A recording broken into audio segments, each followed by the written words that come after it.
Hey friends, it's Ashley and today I'm here with a new layout for the cut shop using our Very Merry Freebie Friday cut file. This is Celebrate the Season, and all of our cut files this month on each Friday for the month of December will be free, so make sure you go over to the cut shop blog to check those out. Before I get started on the process of the video, I wanted to show you how I did my shaped photo. So I'm doing this in Adobe Illustrator, and I went to File, Place, and then I just found the photo that I wanted to use, and I'm resizing that, and I want to do a star shape, so I just went to the little shape tool on the left hand side and drew a star. This is about 3.5 inches, and so when I'm doing this I like to have just get it to kind of where I want to have it, and then I like to take the fill out and then make my line kind of a contrasting color from my photo so I can kind of see where I'm placing it and how I want that. So I just bring the star shape over my photo, and I'm going to rotate the photo just because when you're working with a star, it's a little more difficult, especially when you have a photo like this where there are multiple people at varying heights. And so I had to work with it a little bit just to get it kind of placed where everyone's face was showing, and just making sure I had enough of the picture also fitting in the star. And so I just kind of move it around and play with it until I get it where I like it, just resizing it, repositioning it, rotating it, just trying to make sure that everyone can be seen and I'm not cutting anybody's face off. And so once I do that, I highlight over it and I go to Object and then Clipping Mask, and then it puts it in a star shape for me. Once I have that done, I just export it usually as a PNG. That's usually what I like to download my files as, and when I'm working with something like this, I just usually put it on my desktop. And I like to have the transparency of the PNG. And then I'm going to show you how I cut it with a border. So I open it up in Silhouette Studio, and I'm going to print this first. And so I do my page settings at 8.5 by 11. And then I go to View and turn on the registration marks. And once I have that, I'm going to open up the star-shaped photo that I saved. And it always opens it up in another window. So I'm just going to copy this and paste it back where I already have my registration marks. And you want to make sure that whatever you're printing when you have your registration marks turned on is inside those registration marks, or it's going to mess up your cutting. So I just move my star to make sure I have it where I want it. And then once you have your image placed, you can go to print. Make sure your printer is selected.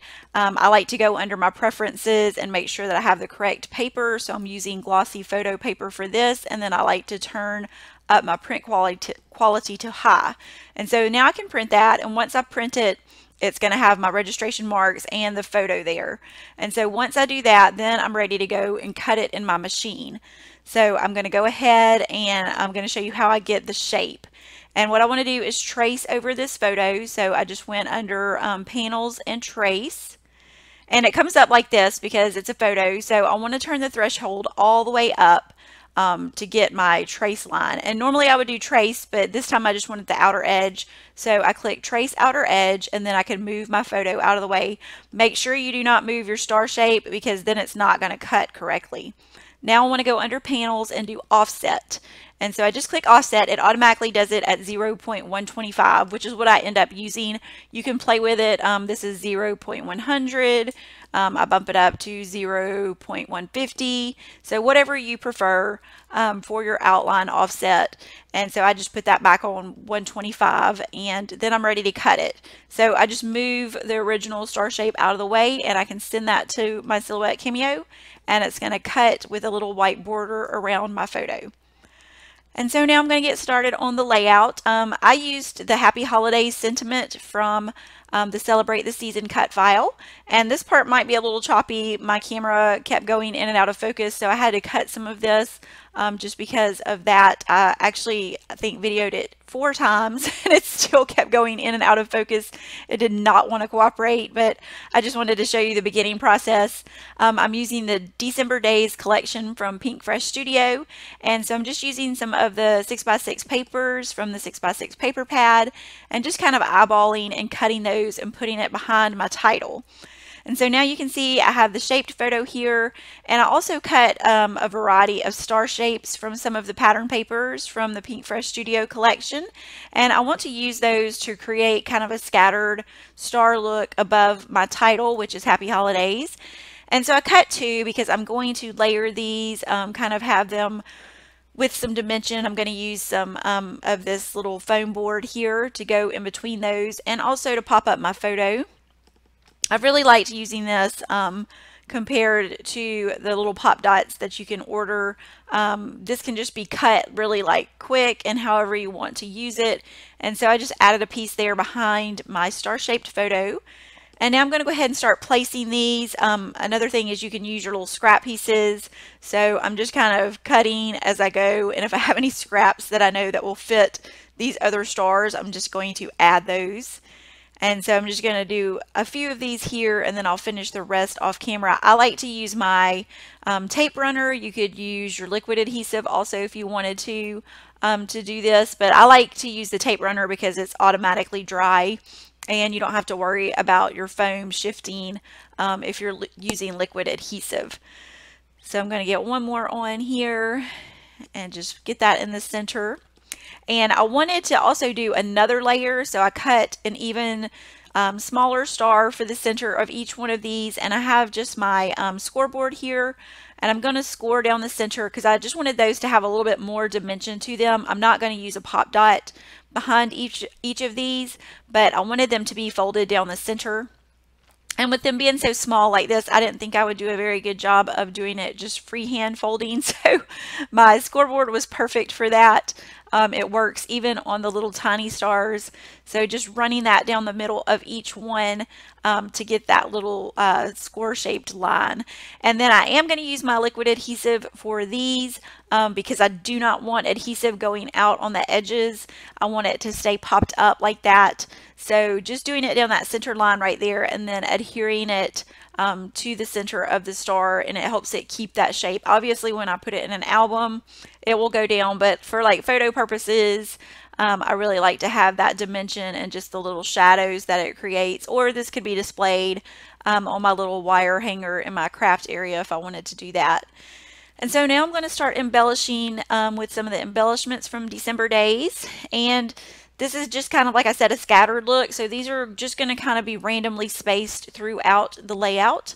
And I wanted to start with some things here around the photo. I really like that the photo blends in with the embellishing because it's the star shape, but it stands out because I did it in black and white. And it had a lot of strange color because it was taken at night. This is our local botanical gardens. They do like a big Christmas lights spectacular kind of show every year where they have lights all throughout the botanical gardens.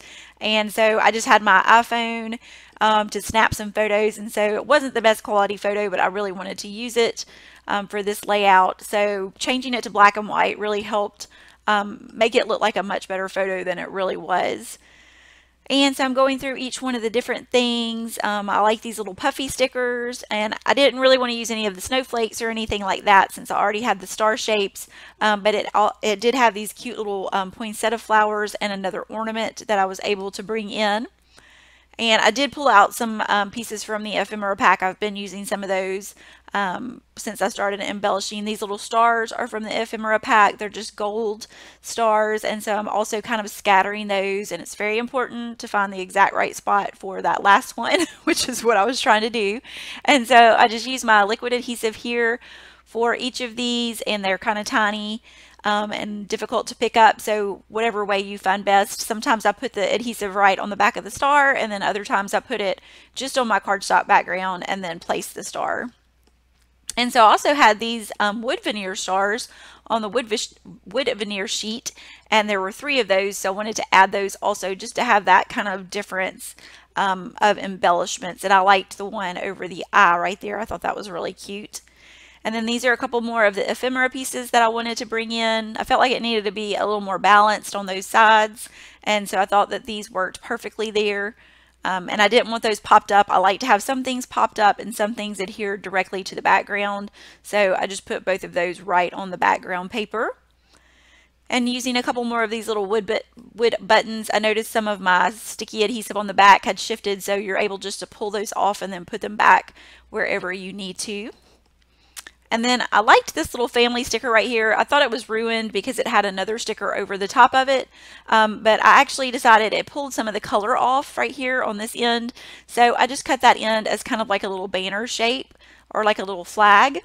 And then I was able to layer it right there over my photo. And so I liked that it brought that blue in. And then I really also wanted to use this one. It says, look at the lights. So it was kind of perfect for this layout being at Bell and Grath Gardens. And I had already added that star there, so I just pulled that up. And since I was putting another embellishment there, it covered up where the paper tore just a little bit. So that was not a big deal. And I was able to get that other little phrase on there. And so I am finishing things up here. This is close to being done. I wanted to add my date, and this was from Tuesday night. So just adding December 4th here on that little tag. And that completes the layout. If you want to download the Celebrate This Season cut file, make sure you head over to the Cut Shop blog. I'll leave a link to that and my products in the description box below. Thanks so much for watching. If you enjoyed the video, please give me a thumbs up. If you're not a subscriber, I would love for you to become a new subscriber, and I'll see you next time.